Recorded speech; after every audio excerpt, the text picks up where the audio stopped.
Oke, Assalamualaikum warahmatullahi wabarakatuh. Jadi hari ini saya berada di Puncak Cilencak. Jadi Puncak Cilencak itu ketinggian kurang lebih sekitar 1.600 mdpl. Jadi di sini juga ini masuk administrasi Kabupaten Bandung. Kabupaten Bandung. Berada lebih ke posisi ke selatan. Kalau dari kota Bandung masih terus posisi ke selatan. Nah, ini untuk kali kedua saya ke sini. Sampai Kacamata Kanasilau. Jadi untuk kali kedua saya ke sini, waktu itu tahun 2016. Tahun 2016 saya pernah ke sini. Kenapa saya mengunjungi tempat ini? Tempat ini selain pusat pelatihan dayung Indonesia, jadi semua atlet-atlet Indonesia, atlet dayung itu pusat berlatihnya itu di sini. Di situ Cilencak. Jadi situ itu adalah danau. Danau Cilencak itu posisinya ada di sebelah sana. Nah, itu sebenarnya kurang lebih bisa kelihatan dari sana mungkin. Itu sana situ Cilencaknya. Nah, bagusnya di sini itu dia dikelilingi oleh kebun teh. Kebun teh, kalau saya tidak salah ini kebun teh Malabar. Nah, ini punya PTPN, kalau saya tidak salah ini ya. Ini semua kebun teh ini. Ini. Coba.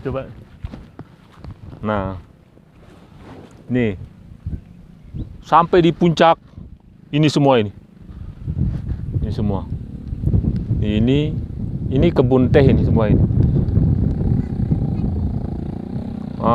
Ini kebun teh sampai di puncak sana itu semua dikelilingi dan diapit oleh gunung-gunung. Saya tidak tahu nama gunungnya ini apa ini. Diapit oleh gunung-gunung semua itu. Nah, karena dia tinggi, jadi posisinya itu suhunya dingin hari ini. Jadi saya kemarin itu saya lapis jaket 2. Tapi untuk berlibur di sini itu ada yang istimewa. Jadi kalau saya berbicara tadi dayung, pusat latihan dayung, kenapa saya berkunjung di sini? Karena pelatih dayungnya Indonesia itu orang Muna. Kita punya keluarga. Kebetulan saya punya keluarga dari kampung, satu kampung sangat dekat, dan dia pernah hidup sama-sama saya di hutan.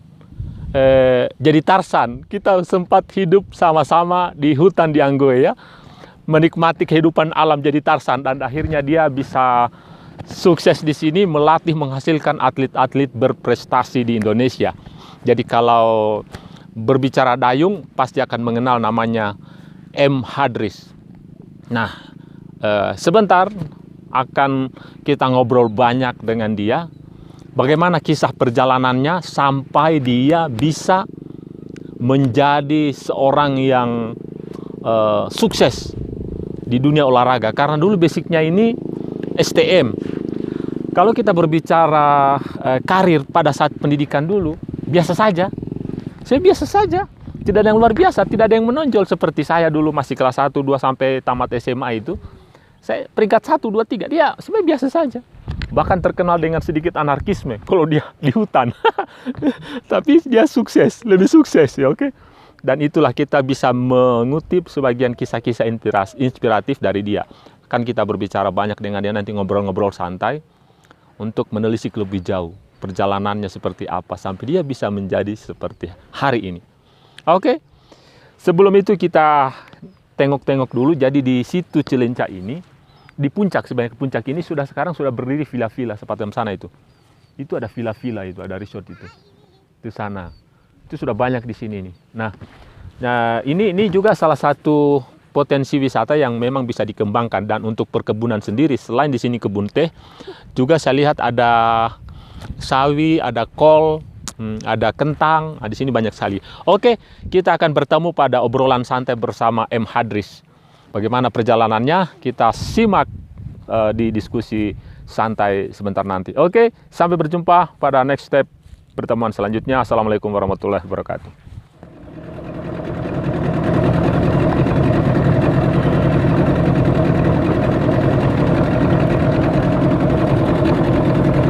Kita sudah bersama sekarang dengan M. Hadris.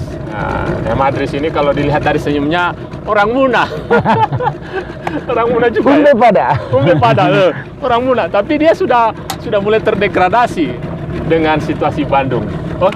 Oke teman-teman, kita sudah bersama dengan M. Hadri saat ini di tempat pusat pelatihan dayung ya. Ya, pusat pelatihan nasional dayung. Pusat pelatihan nasional dayung di Indonesia. Salah satu cabang olahraga yang banyak menyumbangkan prestasi di kancah internasional. Oke, jadi tadi saya sudah singgung dari awal. Jadi bagaimana sebenarnya ceritanya? Dulu itu setahu saya dulu STM sekolahnya kan. Dulu masih di kebun sampai SMP.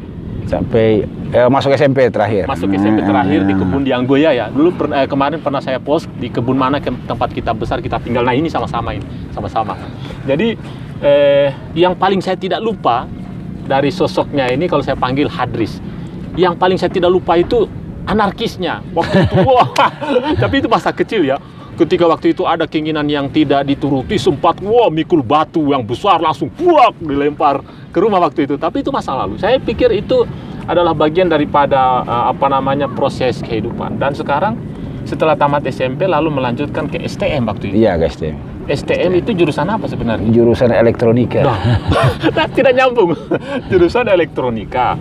Setelah tamat STM kemana waktu itu? STM masuk di dayung lagi. Oh, masuk di dayung. Awalnya sudah masuk sih di dayung pada waktu sudah STM kelas 1. Pas masuk STM itu di kelas 1 ikut dayung di tahun 96, kemudian keluar tamat STM lagi baru masuk lagi ke dayung. Oh, jadi STM kelas 1 sudah ikut dayung. Iya. Bagaimana bisa masuk? Siapa yang mengajak? Ada keluarga atau bagaimana? Kebetulan itu ada kakak yang ikut dayung. Oh, ya, kakak. Kakak pertama ikut dayung. Sambil ikut-ikut dulu lihat situasinya. Ternyata menarik. Dengan latihan sebenarnya mengganggu prestasi sekolah sih itu waktu. Oh, begitu. Jadi keluar dulu, nanti tamat baru masuk lagi. Oh, tamat baru masuk lagi. Jadi pada saat itu hanya ikut-ikutan dulu pertama. Ya, ikut-ikutan. Oh, diajak sama kakak. Dan ternyata memang apa saudara semua memang waktu itu? Enggak, cuma kakak doang cuma yang anak pertama. Oh, yang pertama ya, yang Ati siapa? Si Ati, mamanya Juma sekarang. Mamanya Juma Ati. Iya benar. Jadi kakak pertama itu pendayung juga. Jadi setelah itu mengajak masuk dan akhirnya ikut bergabung.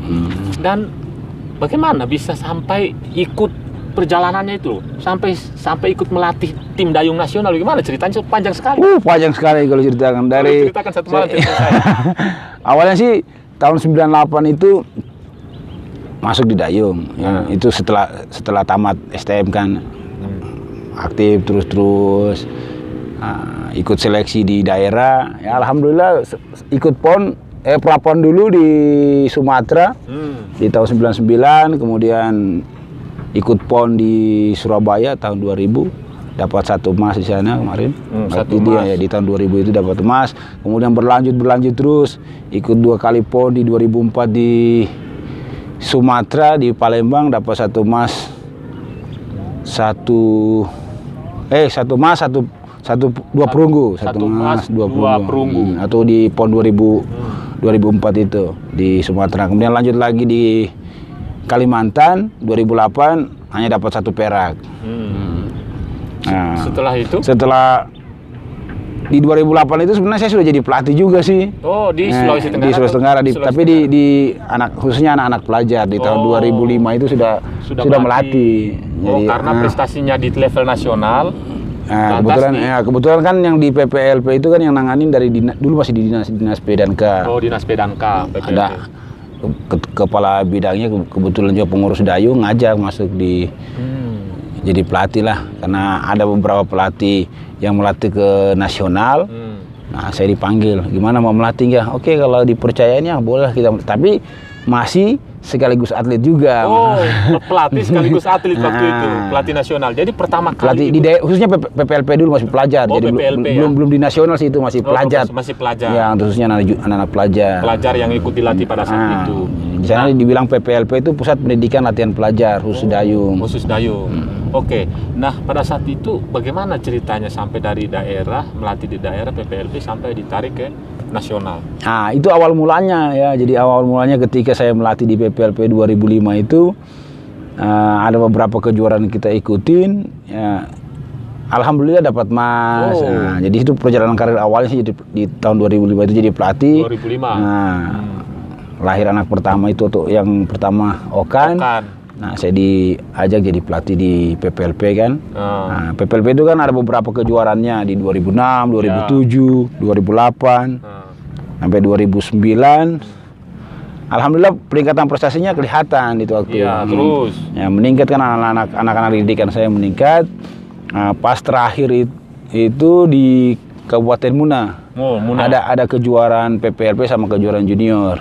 PPLP-nya turun hanya peringkat kedua, tapi di kejuaraan juniornya kita juara umum. Wih. Nah, disitulah awal lirikannya buat tim nasional, di tahun 2011 kalau nggak salah. Saya lupa tahun 2000 karena di Muna itu ada 2 kali kejuaraan. Tapi kalau nggak salah di 2011 itu atau akhir-akhir di awal-awal 2012. Nah, disitulah kan banyak pengurus dari pusat PB Potsi ya, urus dayung, melihat, wah ini ada orang Muna ini. Saya belum kenal Muna. Jadi dari situ mulai karirnya, karena dia prestasi bisa mengantarkan. Dilihat, ditawarin kan, ditawarin, kebetulan sekali ada suratnya datang. Saya bicara banyak sama kepala bidang saya, gimana Pak ini. Tapi status waktu itu? Saya masih PNS. PNS di Dinas Pemuda dan Olahraga. Oke, berarti status waktu itu PNS. Dan terus karena karir PNS ya, terus 2011 itu langsung pindah ke sini? Saya awal di sini di Pelatnas ini 2012, Oktober 2012. Berarti statusnya PNS-nya Pemprov. Ya, saya masih di Pemprov saat ini. Jadi statusnya saat ini PNS Pemprov tapi berkarir di kancah nasional khususnya di sini. Nih, pertama tiba di sini head coach-nya itu orang Belanda. Jadi saya masih sebagai asisten itu waktu kan, asistennya dia. Di 2012 itu asistennya dia. Nah, disitulah saya menambah ilmu sama dia, yang orang Belanda itu kan. Iya. Belajar. Oke, perjalanan masuk ke 2013 kita siapkan atlet untuk SEA Games 2013 di Myanmar. Ya. Nah, awalnya itu sudah langsung terjun sendiri sebagai pelatih langsung atau masih? Saya asistennya yang orang Belanda itu. Memang di sini ada banyak pelatih sih. Banyak pelatih. Iya, ada pelatih banyak. Tapi bidang-bidang ada bidang-bidangnya? Enggak, sama semua. Jadi kalau di nasional itu pelatih rowing aja secara keseluruhan. Secara keseluruhan. Tapi nanti kan di rowing kan banyak nomor-nomornya juga kan. Ada banyak nomor-nomornya. Ya, ada yang sendiri. Dulu pada saat atlet dulu memang pegang apa? Saya sebenarnya di rowing itu nomornya hanya pendayung schooling atau pendayung sweep namanya dia. Terus sekarang melatih semua nomor. Sekarang semua yang schooling yang sweep ya. Itu kan dibagi-bagi lagi. Kalau yang schooling itu ada yang sendiri, ada yang berdua dan berempat. Kalau yang di sweep yang berdua, berempat dan berdelapan. Ada 8 pendayungnya. Jadi perjalanan sampai mulai kapan ikut bertanggung jawab langsung sebagai pelatih gitu loh? Tahun berapa itu? Sebenarnya yang Belanda ini kan kerjanya dia part time kan. Nah, datang 2012 itu lumayan lama sih dia stay di sini. 2012, 2013, 2014 sampai 2015, 16 dia stay di sini sampai Olimpiade Brazil itu waktu. Olimpiade Brazil. Nah, setelah itu 2017 dia mulai berkurang, lebih banyak fokusnya di Belanda kan. Pokoknya dia di 2017 ke atas lah lebih tanggung jawab saya sini lebih besar. Dari 2017 ke atas mulai bertanggung jawab penuh di sini. Nah, oke. Prestasi apa yang paling diingat yang menurutnya itu tingkat kesuksesannya luar biasa di kancah internasional? Kalau di nasional kan sudah pasti nih, di kancah internasional. Sebenarnya di kancah pertama kali itu startnya di 2013 sih. Waktu SEA Games Myanmar. Itu dapat 5 emas. Di 15 perunggunya saya lupa berapa, tapi kita alhamdulillah di situ kita awal juara umum lagi. Awal juara umum di Myanmar ya. Karena di tahun 2011 kalau nggak salah ingat rowing itu masih kalah sama Thailand. Kalau nggak salah ingat ya, kalau nggak salah. Nah, awal meningkatannya mulai dari 2013. Kenapa meningkat 2013? Ya perubahan sistem. Dari PB Potsi itu bahwa kalau latihan hanya per 3 bulan itu tidak bisa meningkatkan prestasi. Makanya dari 2011, 2012 sampai sekarang rowing itu tidak berhenti berkesinambungan terus. Prestasi yang paling banyak itu sudah keliling Indonesia nih, membawa emas. Kalau kita baca berita-berita itu di beberapa negara kejuaraan internasional ya, selalu dayung ini selalu bawa emas, tidak pernah kosong dari emas, ya kan? Nah, itu bukan pengaruhnya kerasnya latihan kan? Tapi pengaruhnya juga rahang. Tapi memang kalau kita bicara dayung ya, dayung itu selalu atlet cabang olahraga yang penghasil emas ya. Kalau di kemarin waktu SEA Games 2019 salah satu cabur penyumbang medali emas terbanyak. SEA Games untuk SEA Games kemarin ya. Dayung. Dayungnya karena dayung itu kan bukan cuma rowing, ada canoeing, ada dragon boat, ada kayak juga. Di Indonesia kemarin saya lihat pernah diundang di Istana Presiden ya untuk menerima apa namanya? Oh, itu penuh apresiasi 2018. Apresiasi 2018 ya. Waktu SEA Games. Waktu SEA Games itu. Jadi sudah sampai sebenarnya lingkaran istana. Sudah lingkaran istana. Penghargaan negara sama penghargaan negara. Jadi sudah banyak ya sederet prestasi, sederet penghargaan. Tentu namanya juga sudah di kancah nasional sudah tidak asing lagi ya, sudah sangat. Setelah saya jadi pelatih ya yang beri dorongan tentunya keluarga saya, istri saya. Pokoknya pertama jaga nama baik, karena ya flashback lagi yang tadi kenapa pelatih-pelatih yang dulu itu hanya bertahan 1 tahun, 2 tahun. Sekarang saya sudah masuk 10 tahun di sini. 10 tahun terlama. Jadi pelatih terlama. Sebelumnya itu setahun sampai 2 tahun. Setahun 2 tahun. Setelah dilihat ke belakang, apa penyakitnya biasanya itu kalau sebenarnya salah satu faktornya sih jenuh. Bukan kejenuhan. Dari manajemen juga mungkin melihat ini mungkin kurang kreatif, apakah gini bla bla bla bla bla ini, ya gitu. Salah satu mungkin komunikasi di luar. Komunikasi di luar. Karena kan kalau kita berangkat keluar itu tantangannya kan paling tidak harus kita pintar bahasa Inggris. Harus pintar bahasa Inggris. Ya. Bisa loh bahasa Inggris. Lumayan lah sedikit. Lumayan lah. Padahal bisa. Bahasa Muna. Kayak gitu kan.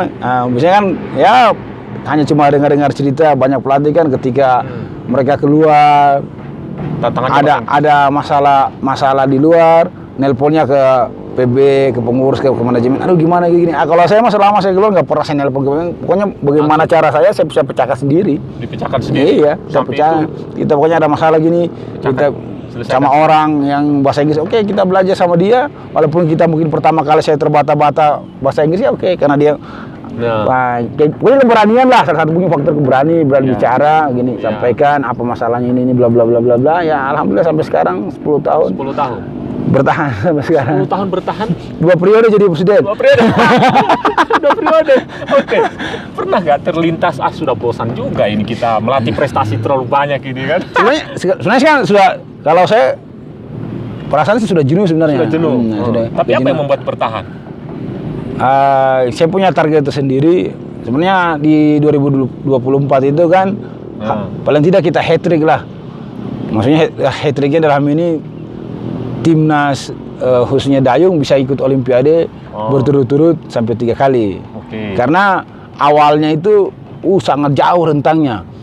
Lulus ikut Olimpiade untuk rowing pertama itu yang ikut di era model 2004. Habis itu sampai 2016 baru ikut lagi. Baru bisa ikut lagi. Gitu. Berapa tahun itu?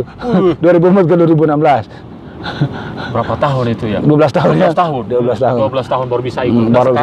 Sekarang berturut-turut 2016, 2021. Mudah-mudahan di 2024 bisa ikut lagi. Jadi setelah itu langsung pensiun, pulang kampung. Sebenarnya saya setelah Asian Games ini rencana rehat dulu 2 bulan, paling 2 atau 3 bulan rehat dulu. Setelah Asian Games. Di mana ini yang rencana ini?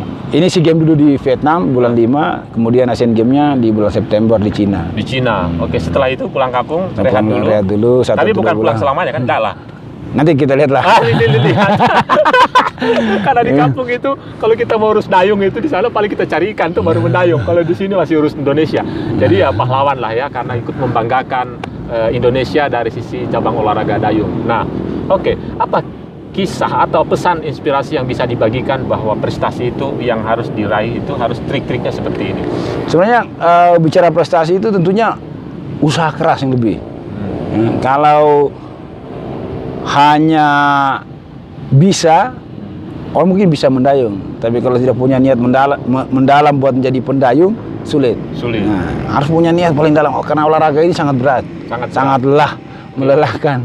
Jadi harus ada niat dan harus sungguh-sungguh. Ya, sungguh-sungguh. Terus berjuang. Karena kesungguhan itu akan mengikuti prestasi dan tentunya kerja keras. Itu ya pesannya. Iya, betul. kalau saya melihat memang dia sosoknya ini dulu memang pekerja keras, menghadapi sesuatu yang keras-keras, dan terlihat memang dari sisi kontur wajah. Oke, nah 2024 merencanakan hat-trick, dan next apa kira-kira bayangannya ke depan ini, langkah ke depannya setelah mungkin merasa cukup pensiun apa? Kalau setelah mungkin kalau ikut Olimpiade 2024 lagi di Perancis yang membawa timnas lagi, kemungkinan setelah itu lihat rehat dulu lah. Rehat dulu. Nikmati dulu. Bonus. Bukan bonus ya, alhamdulillah bonusnya ada lah. Ada banyak tuh. Lumayan sih bisa untuk hidup anak istri, menyalakan anaknya, alhamdulillah. Ya paling kita istirahat dulu. Ya paling tidak namanya menjauhkan diri lah dulu dari olahraga air ini. Kita nikmati dulu lah. Kita nikmati dulu. Kayak seperti rumah saya lah. Masa sudah dibangun 6 tahun kapan dinikmati. Jadi dari prestasi atlet ini, selain dari karir juga tentu sudah bisa membangun rumah sendiri ya. Finansial cukup lah ya. Ya alhamdulillah cukup lah. Dan satu lagi ternyata yang saya lupa ini, ternyata dia memiliki saham di beberapa perusahaan besar loh. Ini memiliki saham. Dia memiliki saham di bank-bank swasta. Ya lumayan sih. Lumayan. Dia punya saham, dia punya saham. Hanya tampangnya tidak meyakinkan. Kalau saya menang di style. Oke, teman-teman. Mungkin ada lagi yang mau disampaikan selain yang kita ngobrol-ngobrol ini. Untuk keluarga-keluarga kita di kampung sana yang mungkin berniat untuk ikut olahraga dayung. Ya, olahraga dayung. Sebenarnya olahraga dayung ini mayoritas sebenarnya banyak orang dari kepulauan ya, khususnya orang Muna juga banyak, orang Buton ya. Kalau saudara-saudara di kampung yang merasa punya potensi ya, yang merasa punya kemampuan dengan postur yang bagus. Ya, kalau laki-laki minimal 180-an lah, 180-an, perempuan 170-an. Nggak apa-apa, coba aja untuk ke dayung PPLP kalau usianya masih usia pelajar silakan coba masuk di PPLP karena kalau usia pelajar PPLP. Ya, PPLP. Kalau tidak bisa bersaing di senior nanti untuk. Jadi bagaimana jalur masuknya itu? Dia mendaftar atau bagaimana? Biasanya di Kabupaten Muna kan ada namanya Pengcap. Silakan. Oh, Pengcap ya. Di Pengcap Muna. Pengurus cabang dayung. Ada kan setiap di daerah kan punya Pengcap. Oh ya, setiap daerah punya penjaringan di Pengcap. Ada Pengcap. Nah, bisa melalui PPLP jika masih pelajar dan ketika sudah selesai mungkin setelah tamat bisa berlanjut lagi. Bisa berlanjut lagi ke Pengcap. Oke, itu saja mungkin pesan-pesannya. Kita berharap semua keluarga kita bisa mengikuti kesuksesan saudara kita ini yang sekarang ini sudah berkiprah di nasional di sini dan saat ini kita berada di pusat pelatihan dayung nasional di situ Cilencaya, Pengalengan, Kabupaten Bandung. Oke, terima kasih teman-teman. Mungkin cukup sekian. Nanti kita bisa sambung dalam edisi berikutnya. Kita ngobrol-ngobrol santai. Cukup sekian. Wassalamualaikum warahmatullahi wabarakatuh. Waalaikumsalam.